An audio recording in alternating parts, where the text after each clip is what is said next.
Let me just first start with one clarification. I'm Abheek Singhi and not Bharat Memani. I think there was some change in the program, but just so that there's no miscommunication around the same.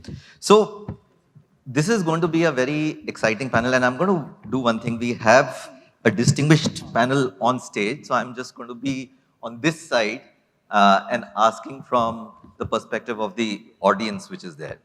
The topic of our panel is changed consumers, new expectations, getting it right. Now, I'm sure that everybody who's in the audience is also a consumer, and over the last X number of months and years, there have been changed expectations.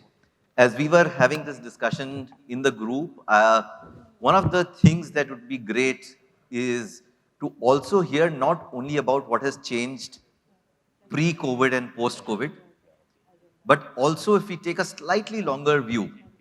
So as I ask you of the different questions which are there, it would be very helpful to keep different perspective, and you may want to answer from a perspective of pre-COVID, post-COVID, what has changed, or from a longer term perspective. The second thing for our audience, I think very important thing, we actually have this panel which really spans across multiple categories. So I think it's a rich opportunity to understand how behavior across categories has changed.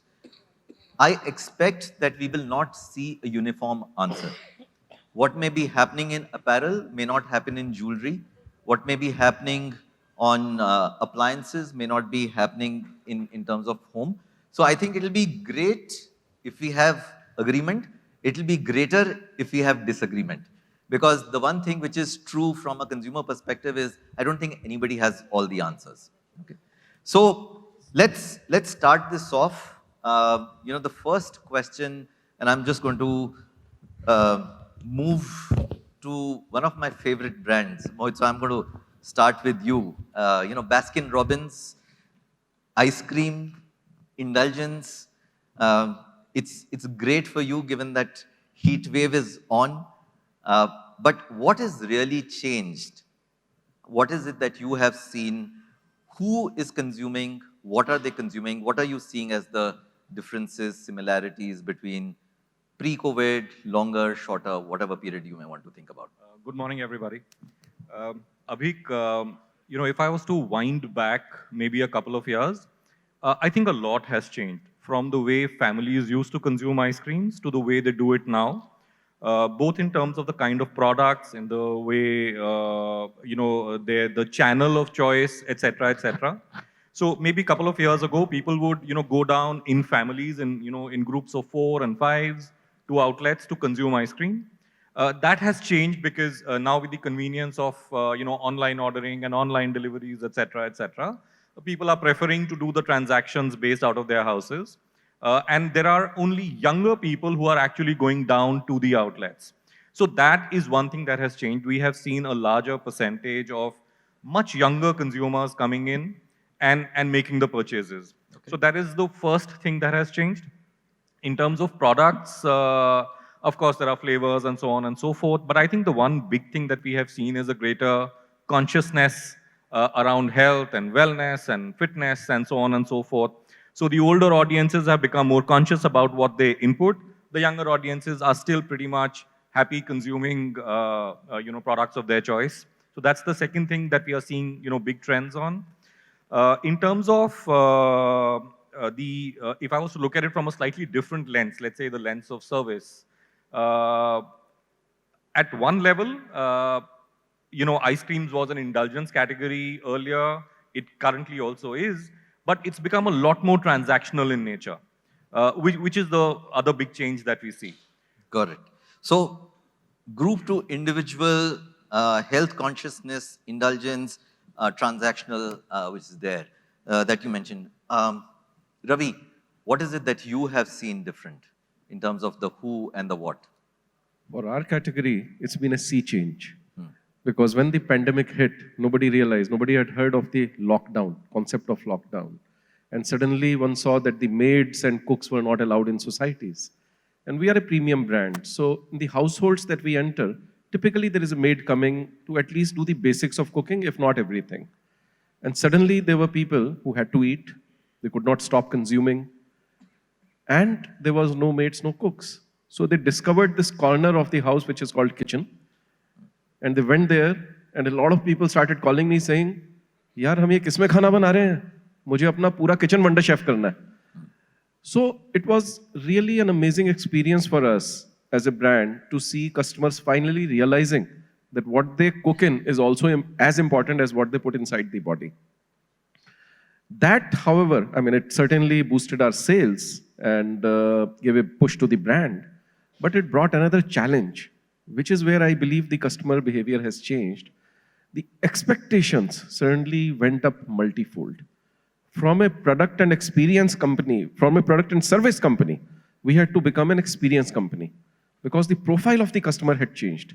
The customer was far more demanding. Their experience started from our online presence. Every interaction with the company was now seen with a microscope. People were complaining on social media about things that we didn't think mattered. You know, आपके लड़के ने ऐसी आवाज में बोला. We never thought it mattered. Of course, we try to groom our people properly. So I think the whole idea of how people purchase, we really went through this journey in the last 2 years, very interestingly. Okay, great. So, you talked about self-use, you talked about expectations increasing. Vineet, you have seen a significant increase in growth, especially in the last few months. What do you think is the underlying consumer reason why that is happening? What has changed? So I think two parts to this question. One is what happened during COVID. I think the share of the wallet increased in our preference because earlier the wallet was shared between food, travel, multiple other, I'll say, indulgence that you were doing. And the only opportunity during pandemic was when the shops were open or online was to shop. Okay. So we saw a huge upsurge there because end of the day when you're sitting at home, the phone is the easiest shop that I have. And so we saw huge demand there. But as the retail opened up, we've seen demand come back to stores because that experience you can't take away. Consumers still want to have the touch feel. And in India, shopping is just not shopping, it's full entertainment, right? Full family, everything comes to. So we've seen huge there. So I think the wallet share definitely helped us. We could get a larger wallet share, so we saw increase there. I think post the pandemic, there are new reasons to now shop. One, your wardrobe, a lot of people have not refreshed their wardrobes in the last 2 years. Offices are opening back, so there's demand there. There's change of size that we are seeing as a huge trend. So a lot of wardrobe refreshing happen. And then I think after 2 years, first time, I think there will be people going on holidays. The summer vacations are starting, and we are seeing huge upsurge now again up there. So I think there's inherent demand for the fashion category that we are seeing. The other thing that we are seeing, which I think I spoke earlier also, is people are wanting to go to larger stores. People are not wanting to go to smaller stores. I'll come on the store in a bit, but interesting, you're talking about occasions for purchase really making a difference. So I am going to come to you, Kavita. One of the things which is reported a lot in the press, especially during COVID, was around home becoming so much more important. IKEA in some sense is synonymous with everything at home. What is it that you all have seen in terms of consumers' attitude changing towards home and different home categories? And was there any difference within the categories? Sure, Abheek. And I think that's a very interesting question. Good to hear all the different perspectives from the all other panelists as well. But I think when it comes to home, one of the most important things has been in the past, people looked at home when there were life stage events, right? You thought about home furnishing maybe when you, let's say, moved out of college and went into your first job, maybe when you got married, when you had your first child, right? And maybe when your kids left home and you were becoming an empty nester. These were the occasions in life when people really thought about home and home furnishing. I think one of the biggest life events that has happened is the pandemic itself. And I think it has impacted all of us. And one of the biggest positives has been how it has impacted the home furnishing category. what has really happened is we spend so much time at home that home has really taken center stage, which also means that the needs and wants related to the home have suddenly gotten amplified manifold times. And this is exactly what we have seen as a home furnishing retailer. And what is interesting is that people have suddenly discovered the need for various functions related to the home. I think all of us have bought a study table in the last 2 years for sure. Maybe not one, maybe many, right? Because it has been a time of work from home, our kids have schooled from home, and so on. And along with that, you can also see that multiple categories within home furnishing have also got a lot of amplification. Maybe we've been sitting at home watching television more number of hours, consuming content more number of hours, that now there is a need to refresh the sofa, right? Or as Ravi pointed out, we have actually been cooking more meals at home at this point in time, which means all the home furnishing related to cooking and eating has also gotten amplified. So this is one of the biggest changes that we are seeing within the home furnishing category. I think one other important thing to call out is typically you would think home furnishing as a category is a lot about touch and feel, but super interesting to see how consumers have taken on to digital adoption in a category like home furnishing. We can see that people have actually moved on to e-commerce and are comfortable buying a mattress or a sofa online, which in the past people always wanted to visit a physical format, test and try, and so on. So I think these are two very important trends that we are seeing when it comes to home furnishing as a category. Kavita, thank you. And just one question or thought I will leave for all the panelists and explore in a minute. As you have described some of these changes, and I'll come to all of you, which do you think are going to stick and which are actually elastic? Just keep that thing in mind, to the point that, Kavita, you said, in terms of people have gotten used to or forced to or both buying the sofa without sitting.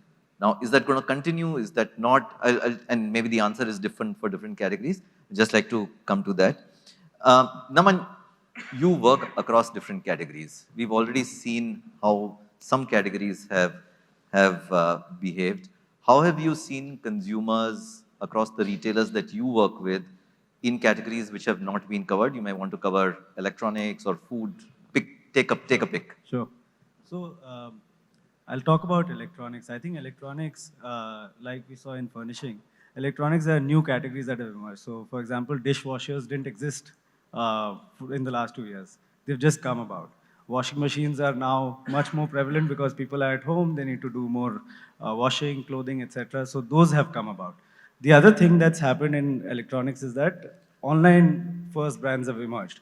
So they're like the brands like Boat, Go Noise. These have taken the market by storm and they're growing very fast. Users want something cool, something affordable, which looks pretty cool, and they want to show off those things, right? So gadgets have become the in thing and it's required for all kinds of lifestyle and for work. The other interesting emerging trend is that consumers also want their stores around them to start delivering, and that's what retailers are doing. So Chroma and other retailers are starting to do ship from store because consumers want something that is available to them faster and at a good price. So convenience has become very important even in categories like electronics, which were already deeply penetrated in online. Got it. Siddharth, you again, like Naman, work with retailers across different categories. What is it that there are one or two changes that you have seen in terms of consumer expectations? And if you were to take a slightly longer period, do you see any things which are somewhat longer in trend as well? Yes. Am I audible? Nice. So I'll take you back 5 years back. 5 years back, when we started off, on behalf of all of the startups, generally we don't see what is the customer demanding. We see how customer will demand after 4 years, 5 years, and what trend will change. So we started off with this concept of sending digital receipts to the customers. 5 years back, no one was listening. No one, none of the retailers were, very keen on these things. Then there was the Digital India push. Then after that, people started listening us. Okay, there is something digital coming in. Then at the same time, there was a geo revolution. Internet suddenly was very, very cheaper, almost free. Then the problem of, why people will open a mobile app or come online or watch Instagram So why do reels. you think it has changed? Yeah, see, this is, And what has changed? I think why this has changed because someone has seen the future and they want people to do all these things. I would say a forced on people, which people will like, which customers or everyone will like waste time sometimes, but most of the time it is relevant. So you're So saying the going digital is the one big change you have seen over a... adoption of digital mediums Okay. like Instagram, TikTok, WhatsApp, your e-commerce, anything you say digital, it has increased a lot. Got it. Okay. I'm going to you, Bertram. You've actually seen payments across different things. So I'm actually not going to ask you a category specific thing, but how do you think consumers' payment choices have changed, their behavior has changed? Thanks, Avnish. I think what we've seen in the last 5 years is actually very unique. Prior to this 5-year period was something which was very exciting and which is what Protean has been focused on building, which is the whole digital infrastructure for India. So I think on the back of the whole Aadhaar stack, the whole payment stack, and post the event of demonetization, we have seen such a huge shift of consumer behavior to new payment methods like UPI. In the last year, UPI actually overtook debit and credit cards. And today, I'm sure all of us in this room have experienced some of these new methods of payment. What I found very interesting as a trend in the pandemic pre and post, and this is combining my experience in a digital bank as well as in payments across categories, is consumers actually have gone for the payment method which is intuitive at point of checkout. So there has been a traditional method of going to a shop in the physical world, and when you reach the cash counter, you reach out for your wallet, and then it's either cash or card. But in an online world, the decisions are now changing and rapidly evolving. So earlier it used to be just net banking and debit cards, then credit cards came along. You now have buy now, pay later options on almost every app out there. So when you go to a Swiggy, for example, and you go to the checkout page, I'm sure you have to scroll till you reach the end of that page to see the number of options the consumer has. So for me personally, it's been very interesting to see the shift from physical to digital. We now have more than 90% of bank customers who are completely digital, do not ever have to set foot in a branch again. And similarly, when you look at digital payments across all of these wonderful retail categories, you will probably see a complete shift in the next 3 to 5 years on the back of some of the new digital stacks that we are building. So I think in my next part of the conversation, I would like to touch upon ONDC in the whole open network for digital commerce, how we are going to help retail break that bubble of the current 20-odd%, which is online, and take that number to 70, 80% in the years to come. Okay. So, you made one statement which at one level would put fear in every retailer, which is never set foot in a branch, right? So 20 years back, what happened to banking, can that happen to retail? And Rajneesh, you are in the business of the physical store. You actually see what is happening in the malls. What is it that you are seeing in terms of the malls? Are people back? Are they back? And what are they doing differently? How has that been changing? So there are categories which got bumped up because of situational requirements like Wonderchef, IKEA, or anything else. But there is a fundamental change happened because of that situation. That fundamental change is that the customer has become aware and conscious of what kind of utensils are there in my kitchen, right? Now, once that consciousness has slipped in, he's not going to slip down to bad quality utensil. He will continue to own better quality utensils. And once you have moved up in your experiences in the way you use utensils or the way you use sofa, your conscious level has make you go up. And that premiumization I'm finding is here to stay. And that's what we are experiencing in our centers, that the price points have been moved up. The per ticket value has moved up, and it has moved up for retailers. It has moved up for us as a mall. It's same like, I remember once you start using the AC cars, you don't get into a non-air conditioned taxi now. The concept of non-air conditioned taxi is so irrelevant today. If government still give licenses, I don't know why. Is irrelevant concept. If it has to be AC car. So you have gone up in your expectations. Secondly, anybody who is very sure about what I want to buy and will be very comfortable buying online. And I believe it has moved beyond category of shoe, apparel, or jewelry. It has gone into buying a house also. If I'm very sure which society, which location, which builder I'm going to buy a house, I'm very comfortable transacting online. I'm seeing it in the car buying. I am an example here. I've recently booked a car. I've never stepped into a showroom. But why will somebody go into a physical space?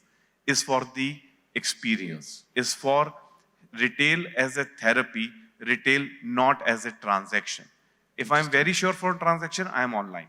But I will go for an experience. I will go for the romance of shopping. That's where, Great. and the premiumization.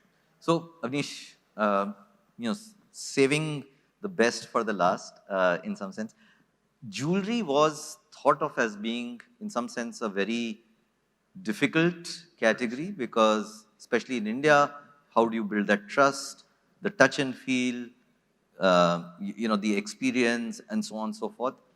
CaratLane has been one of the pioneers in terms of looking at both online and now offline.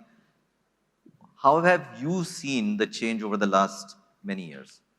So you are right, Abheek, that it's a very traditional category, right, in terms of who buys, what kind of jewelry you buy, and for what occasions. I think in the last 5 odd years, we call it like there's a major democratization which has happened in terms of, if you look at the range of people buying in terms of age groups, the cities they are coming from, and the occasions for which they are buying. So what you will see today is that there will be a grandmother who's 65 years old in Madurai ordering for her granddaughter in the US because she's passed her 10th board exams in the US. That is the kind of thing we see a lot of today. And it's not because of just digitization, but the nature of jewelry, right? Today there's a lot of focus on lower price point and more affordable everyday jewelry. Also jewelry which has become more contemporary. And she's confident that her granddaughter will love the jewelry because it's not the traditional 22 karat product which they would have liked earlier, right? Yeah. So that's one major thing which has happened. The second thing I would say is that, jewelry again is very traditional, right? And it has very deep, if you think about it, cultural codes in this country, right? There are certain things which are sacrosanct, which cannot change. And at the same time, there's been a major influence of digital. So we have seen, we have seen this cycle, that there were customers who would get an SMS that there's an offer in CaratLane and go to the store directly. During the pandemic, these people started buying online and making UPI payments online because there was no choice. And they still had these occasions to celebrate. And now we see these people do the browsing. They will shortlist the jewelry. They will contact the store through WhatsApp and say, I want this particular product, but go to the store and buy. Because that experiential thing cannot change. Yeah. So there is a very unique marriage of traditional jewelry codes and modern digital influences, which is kind of playing out, also in terms of traditional design and contemporary taste. One of the things which I see again is that, while we think that all this trust, etc. is there, but in this category, people still want to go to the store or, feel and touch the jewelry, because it's not a transactional category, right? There's a special joy which you get when you go to the store. Also, what is happening, a lot of the small jewelers have kind of suffered in the last 2-3 years because they were not able to deal with the pandemic, right? And they didn't have the capital to get digital so quickly like a big jeweler could. So there's a lot of migration which has happened to brands like us from people who were earlier buying traditionally from their family jewelers. And now there is a very interesting dynamic. The most, I would say, high quality personalization happens in the family jeweler. I can say that with confidence. So they are used to that. And now they are getting all these digital influences. They want both. So they want the best of traditional jewelry buying, and And they the also want the most modern things. And what is happening because of the modern digitization, that they are also experiencing other brands and other categories. So they want, the best in class, irrespective of the category. Got So it. because they've experienced Amazon, now they want the jewelry also to come in 24 hours. Got it. So fascinating. So I'm just going to try to undertake an impossible task, which is try to see what common themes which I heard all of you say. There was a part about new occasions getting created. And obviously the driver is different across different categories. New occasions getting created. I think many of you talked about the importance of experience in some form or fashion. Many of you talked about some experimentation driving consumer behavior. Some of it is going to stick, some may not. We'll look at it. Interestingly, I heard both elements of trading up, premiumization, and actually trading down, right? Because it's not. So we see some of these happening. The one thing which I heard commonly across was importance of the and of digital and offline. I think all of you. So my question to you, all of you, and I'll now start in the order left to right, is if you think about the when and where of shopping, how have you seen that change? So, like I said, Abheek, that now people are shopping for jewelry for all kinds of occasions. So, there used to be this seasonalization, the Diwali, Dhanteras. Now that's gone away. Okay. It happens. Seasonality is coming down. Yeah, it's reduced a lot significantly. Like I said, that so they are ordering from all over India. Like I said, from the smallest towns, you see people of older age also buying online very, very comfortably. And there are all these new kinds of occasions. There's this thing called 9 enders, right? Your 29th birthday, 39th birthday. So people are celebrating that. And this is the Instagram generation, right? And everybody's on Instagram. So everybody wants it to be super, super special. And the infrastructure in this country is not ready for it, for some of these things. They want a midnight delivery for jewelry. You can't build something like that. In 10 minutes. Yeah. Okay. So, from a perspective of the experience, I think consumers are buying both online and offline. I think a lot of, in our category, the discovery is starting online, ending up offline. And in few cases, offline, but customer says, okay, still ship it to me at home or deliver it to my house. So I think there's this convergence of physical and online that has happened. So I think this Omni has become very, very relevant, which we've been speaking for many years, but I think it's today very, very relevant. From an organization perspective, ours, about 9% of our business is Omni today, which is significantly was almost zero about a year and a half back. So I think that's happened. The other part that we are seeing is consumers trying to now see if we can shop fully through a digital store. So we've launched something called a virtual store by itself, where you can shop. So I think it's a midway between the metaverse, which I think is the next big thing that is being spoken. But I think people still want physical garments. So I think that's not going away. I think the store experience enhancement has become much more important. Customers want to spend time. They want more service. They want more experience because they are now taking an effort to come to the store. While the number of footfalls has dropped, sales have gone up manifold. The conversions have gone up manifold because they're now serious buyers, right? So, and the expectation of the customer is also that they get that addition. And I think some part of is also from a brand like us, we'll have to look at what is our merchandise mix for store to online. So earlier it was that online should be the biggest catalog. Now we're talking about what is special for the store that online can't offer, because this will be a convergence. So when you want swift, like Rajneesh said, when you know what you need, you'll go online. When you want to experience, flirt, more window shopping, you'll come to the store and then buy. So I think we're seeing both ends of the spectrum. And I think that's good from our perspective. And price is no more a concern, which, so if you remember 2 years down a year back, people were just talking discounts are going up. These are, no one is talking discounts. So I think it's very important today that the customer gets what he or she wants, and for the occasion. And I agree with you, speed is becoming a big matter, right?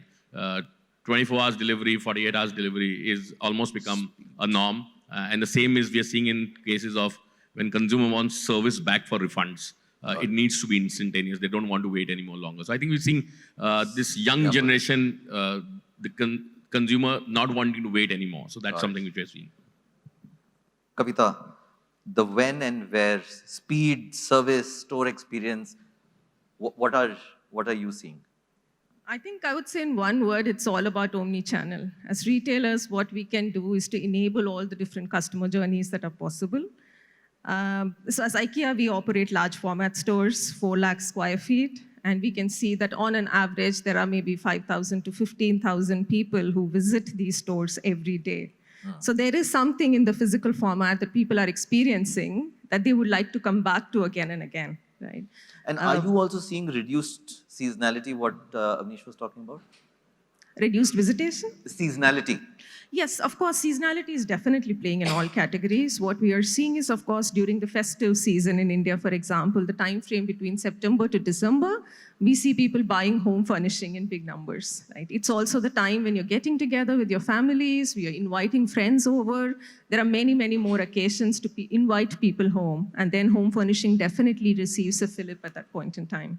And then increasingly, we also see that during the wedding season, people are a lot interested in buying home furnishing. But I still believe that as retailers, we need to really have the omni-channel mindset. There is a lot of space for physical experiential retail, particularly in a category like home furnishing.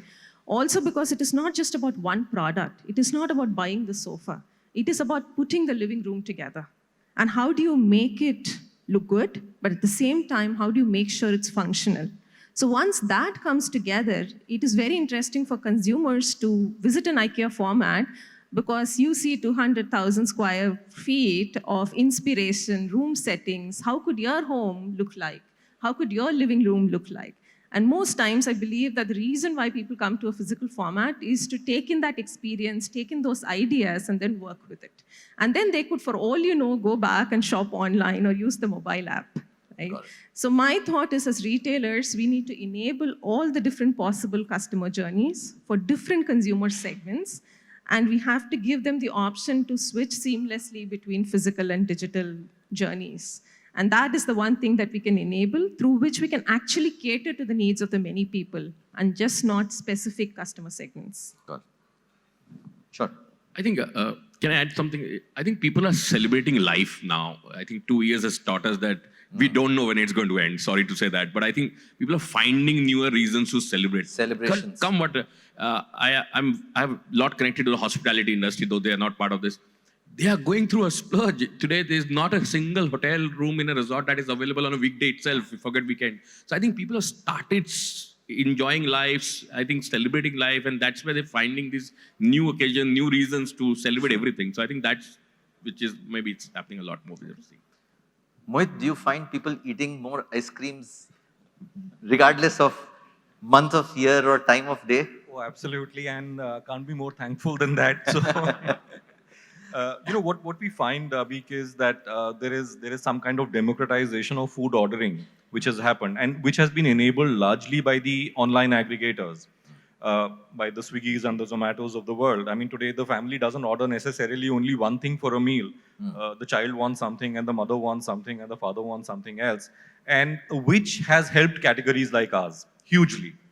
I don't see this trend going down. Also, given the fact that in general we have become lazier as consumers, more convenience oriented, I don't see this trend going anywhere. And online, especially in categories like ours, which are, let's say, lower value, much lower value than, let's say, categories like furniture or home furnishings, etc., the involvement of the customer is not as high.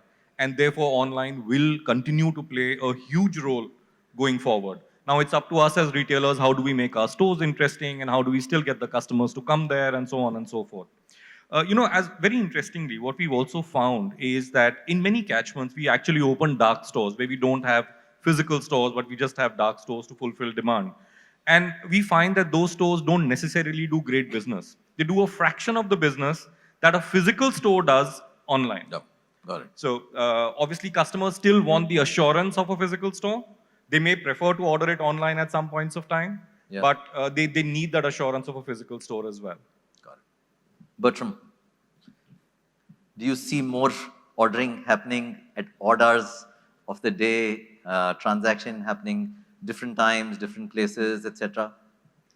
I think while I hear a very good trend from a lot of my panelists being large brands, I think one of the big challenges I see today is how do small brands get discovered? Yeah. One. Two is what are we actually doing for hyperlocal, the small stores which are around our communities? Are we kind of enabling them to come onto the whole digital commerce bandwagon? And three is how are we going deeper into rural? I think a lot of what we are talking about today is still very, Urban. class A urban. I don't think we are talking about solving problems for retail in deeper, roots of the country. And I think those are some of the issues which we really need to collectively solve as well. So I am personally looking at a couple of trends, on the consumer side. One, which is the whole super app trend, where a lot of e-commerce marketplaces are bringing all brands together. We did mention about Swiggy, Zomato when it comes to food, but similarly, when you look at other categories, very rarely do consumers have a brand in mind when they want to shop, unless you're like a very, very prominent brand. And that's when they will go to your app or your website.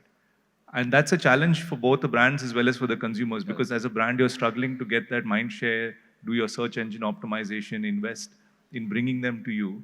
But at the same time, you have these marketplaces and platforms which are disintermediating you, bringing everything to the consumer on a unified platter, and then it's the consumer's choice.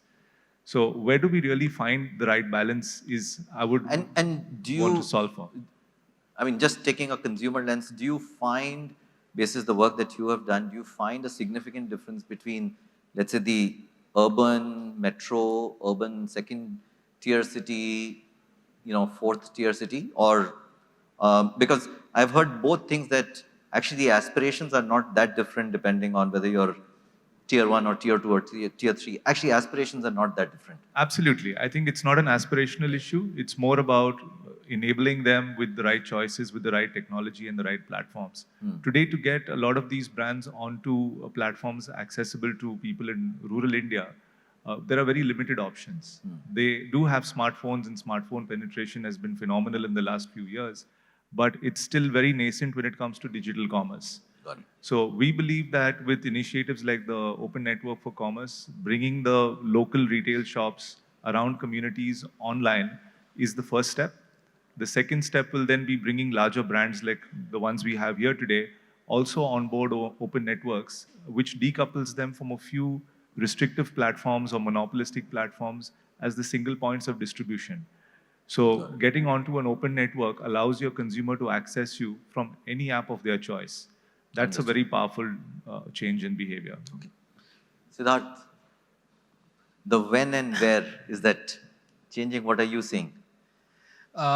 Yes, so I'll start with experience. All of the people from the panel would agree on this. Experience powered by digital that converts into loyalty. So most of the retailers had started off with transactional loyalty, which is dying, which I would say everyone here would agree. And people are more focused on how to create the experience. But do you think consumers are intrinsically becoming more or less loyal? More or less? Loyal? See, loyalty, I would say loyalty will only be coming if the experience is good. Transactions does not carry the loyalty. Yeah. Yes, so people are moving towards the brand who give better experience, better service, and I would say everything better that comes around that product. Suppose I buy a furniture, right? So that person who is buying a furniture would like to know more about the furniture that they have bought. And these days, when sir was talking about Instagram, this is the generation of Instagram. They want to flaunt also. They want to share. They want to tell people that look. They want to feel proud that I have bought this. Can I just? Is that this generation issue? Actually, every generation wanted to flaunt. Earlier generations didn't have the Instagram to actually flaunt it. Yes. Everybody, what I meant was that this is the age of Instagram, not the generation of Instagram. Yeah. So, but yes, so he's right.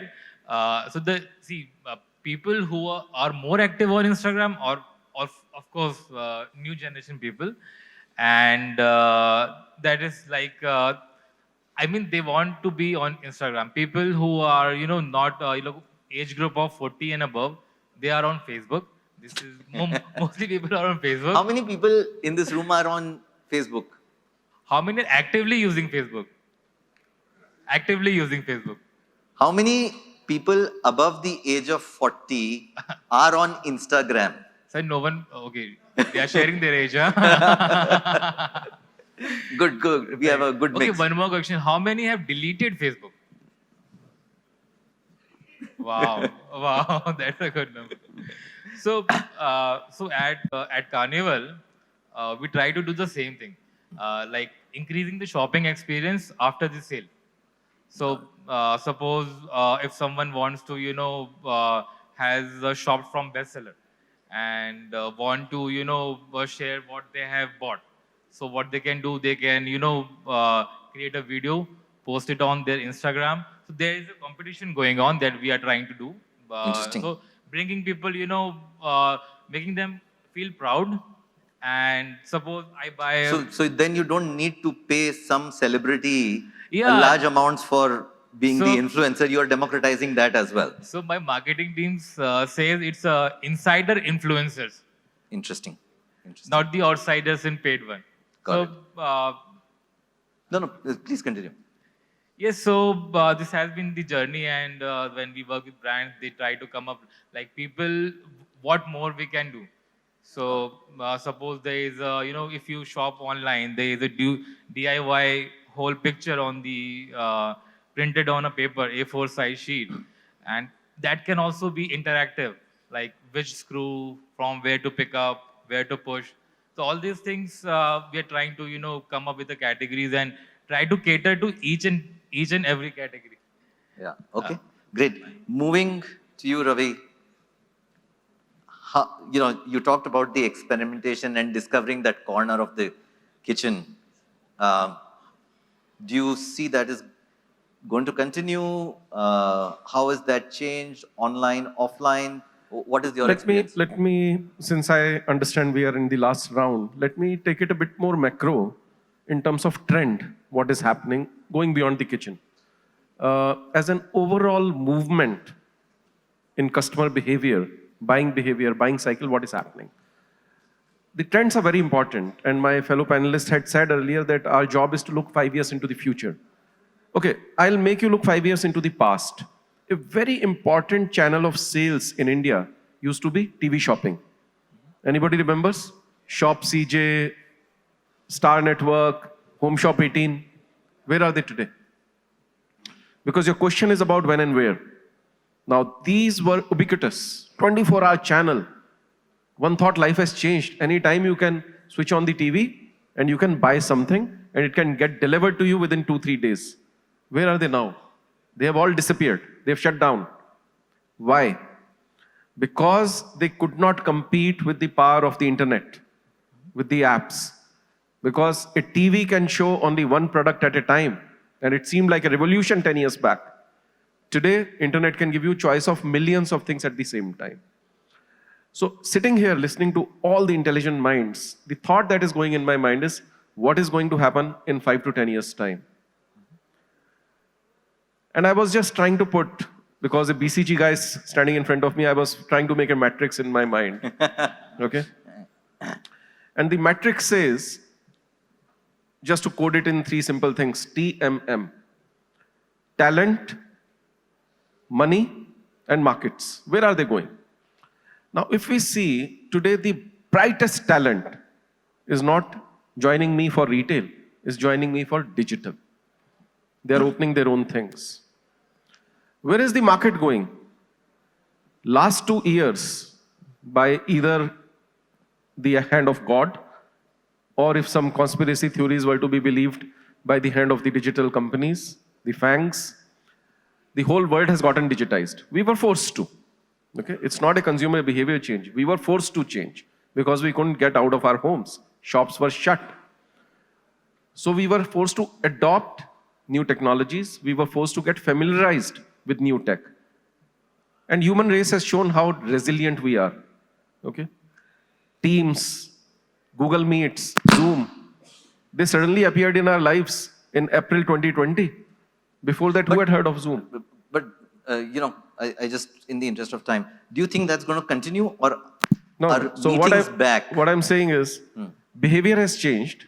More people are going to have smartphones. Digital penetration is happening. The brightest minds are going there. And where is the money going? Where are the investors putting in their money?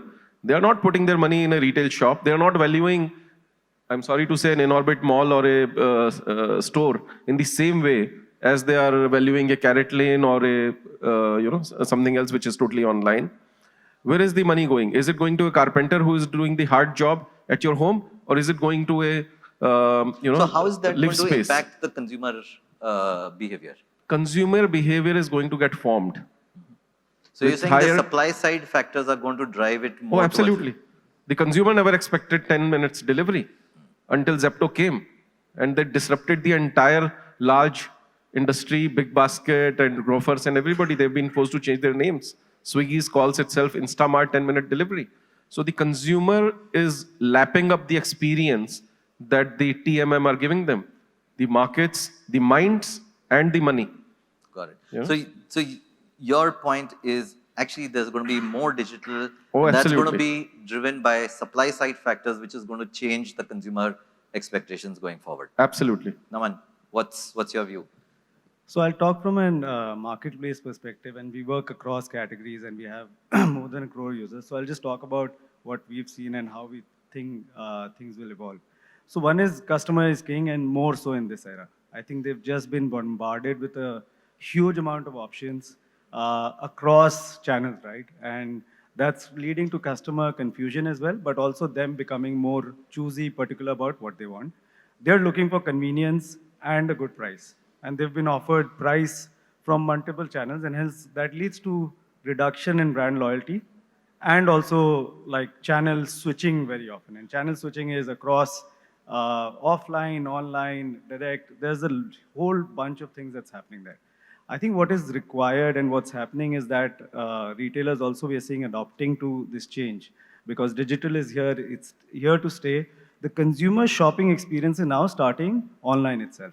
So which means the user is discovering everything online. So it's important to show them what's available in the offline world before they even step out of the home.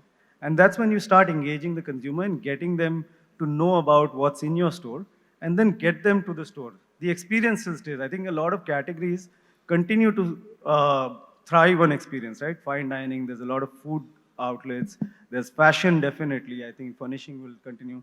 These will continue to have a lot of offline experience, but a lot of online discovery is happening. Consumer wants to know before they even step out of the house what's available, how it's available, and hence merging both online and offline experience, which we talked about, is critical.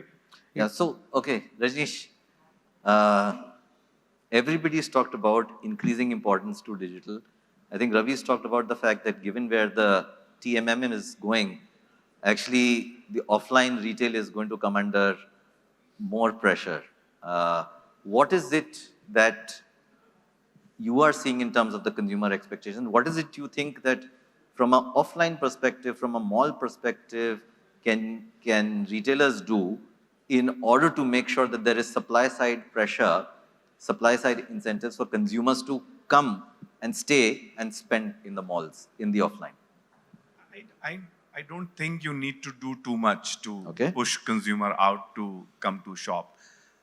When we look at data, we look at the best of the data supporting the argument. We don't look at. So if you look at e-commerce, while we all talk about Amazon, Flipkart, and few more, but there is a harsh reality. There is no more eBay, no more Snapchat, Snapdeal, or many thousands of the e-commerce initiatives which could not sustain beyond 1.5 to 2 years. E-commerce is an extremely heavily crowded space. Today, you put your foot off the pedal, your sales tumble down. You're costing 25 to 30% of your top line in marketing. Then you have returns. And I have retail friends who say that, product A was sent to consumer, product Z has come back, and I don't know what to do with it. So you add all those costs, physical retail is done well, is far more profitable.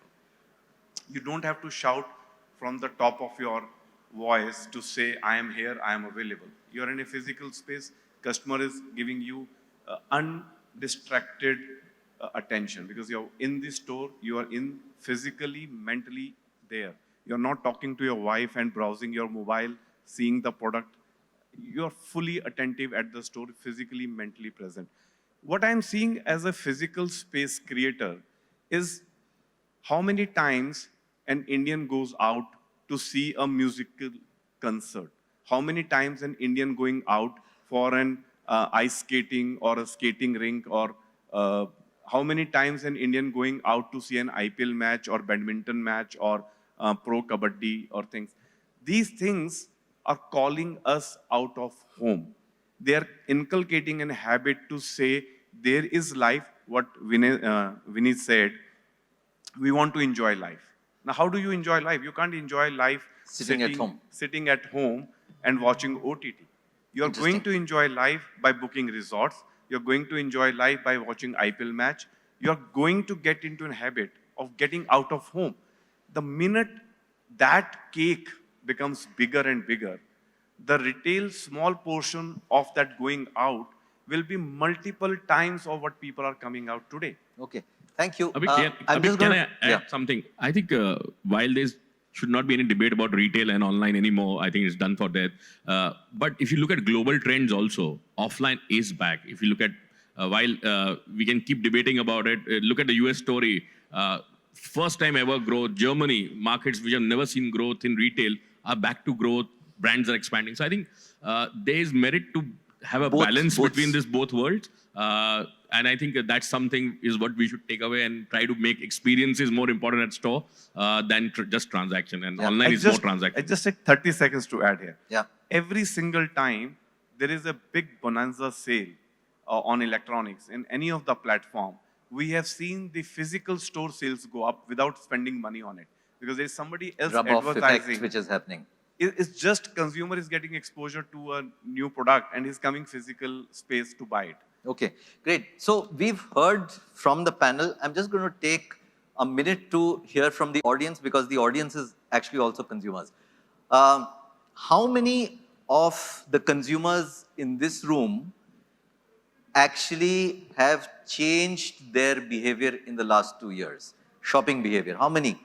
I would assume that, yeah, we don't have 100% who have changed, but we have a, how many have gone back to what they were doing in 2019? Very few. Interesting. Going forward, how many of you are going to visit more stores than what you did 3 years back? More hands there. Interesting. Okay, good. We are into the last 7 minutes. I'm going to pose one last question to the panel, and just to keep it fun, I'm going to start with you, Ravi. Please answer in 30 to 40 seconds, and then you can pick who the next person would be, okay? And the question is, if there is one consumer behavior that you think is going to change in the next 3 years, it could be what they are buying, where they are buying, how they are buying. What do you think is going to be one big change which is going to happen in the next 3 years? And then you can pick the next person who you want to answer. I will speak about India.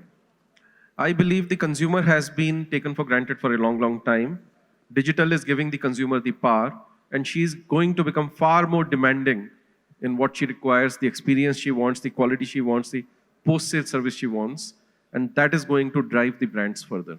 Okay. So rising expectations. Rising expectations. Who do you pick? I'll pass on the baton to, let's say, Kavita.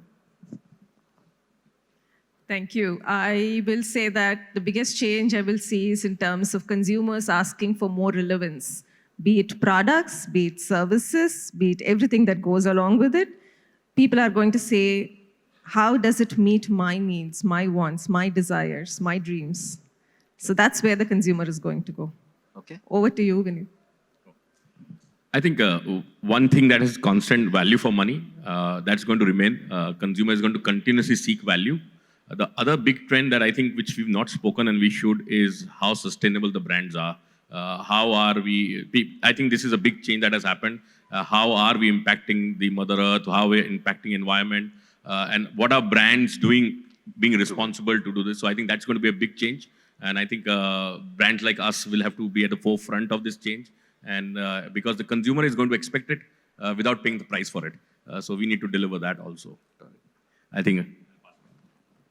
Yeah, I think there will be a greater demand for the whole solution than just the product. Okay. Yeah, I'll give it to Mohit. I think the customer is bored with convention. They're going to ask for more innovation, more innovative products, things that, just to borrow from what Kavita said, things that meet your personal needs a little better than what the earlier products did. So I think that's going to be how the customer of the future is going to be. Okay. Bertram. I'm going to stick with the oldest theme in retail, the customer is king. I think that's the only thing that has remained true to time, while the how will change as we evolve. The one trend I see changing is how consumers experience purchasing. Part of it will be hybrid, there's no denying it. But I think the immersive experience you get in digital, we have not factored in the whole fourth industrial revolution, artificial reality. Somebody spoke about the metaverse. Do not discount for that. I see a huge disruption happening there in 3 years. Okay. People have talked about experience. I'll talk about why people will buy more. So in India is converting into, a credit-based economy, slowly, and social media. So these two will be main influencers of people to, not just buy for their needs, rather they will go for their wants. Okay. So that would be the trend I want to see, and I think I'll be seeing in next 3 years, 5 years down the line. Yeah, I think it'll be a superb experience that will win, as always. It'll continue to be more of the same. Of course, digital will play a big role. Customers will start spending more. I think purchasing power is going up. That's the other big trend I expect to continue to. People will keep upskilling and upselling to themselves. That'll keep happening. Okay. My feeling is that customer is going to be extremely unforgiving. If anything in your company, whether it is process, people, comes in the way of seamless, joyful experience to the consumer, he's going to dump you and move on. Please change your processes to make sure that if customer buys denim and comes to change a shirt, you should be able to do that. So, actually, almost every one of you has talked about greater rising consumer expectations, whether it's in terms of personalization, sustainability, value for money, solutions, experience. The good news is that all of you actually do expect, or most of you who've talked about it, do expect the consumer to spend more going forward, but being more demanding. Thank you very much. I think we are at about 1.5 minutes less. We can take one question. Hi, thanks for a great panel session. My name is Rahul. Over the last 2 days, I've been hearing this overarching theme of a couple of things. One is the customer is king, customer is in the center of all of this. The other thing is omni-channel and all of that. But if you actually look at it in the reality, you have two circles. You have the digital first brands, or the Mintras, the Flipkarts, the Amazons of the world, the CaratLanes of the world, etc., who are actually pampering the customer and changing the customer behavior, patterns, expectations, etc. And then you have the offline brands who, in the earlier part of this digital journey, were talking about, oh, the digital first brands were giving discounts, etc. But now they're talking about expectations. When it comes to expectations, there has to be a lot of investments. Like, somebody was talking about when you do digital or when you have the expectations of customers, there's a lot of cost behind that in delivering that expectations, like personalization, etc. How are smaller offline brands or even the larger offline brands actually staying ahead of the curve and staying on power with online brands to deliver this kind of expectations? Do you have a specific person you would like to? Can I say something here? I think if you see, the smaller companies, smaller brands, smaller stores are far more powerful in personalization and customization. The challenge is always for the bigger brands, bigger chains to deliver that customization and personalization. I'll pose that brand question to CaratLane. For example, CaratLane's philosophy when you all started was... Sorry, we are running out of time, so let him answer the question. Low inventory and deliver, manufacture after you make. Now you're saying that the customer's expecting it today. So those kind of changes, so it's changing. So we actually now keep inventory. We have a distributed method that each store works as a fulfillment center. We have micro FCs in every city. So we haven't lost sight of the capital efficiency. We haven't lost sight of inventory efficiency. Because of being a digital brand, we can measure every time a customer walked into a store and the product was not there. So what opportunity we missed, and based on that we optimize. So finally, you have to deliver value to the customer and the shareholder. So we try and do both. Okay. Thank you. We are at time. Thanks to all of you. I think, it's a tough ask to respond to questions in a short time, but thank you for your graciousness and making sure that we end on time. Thank you.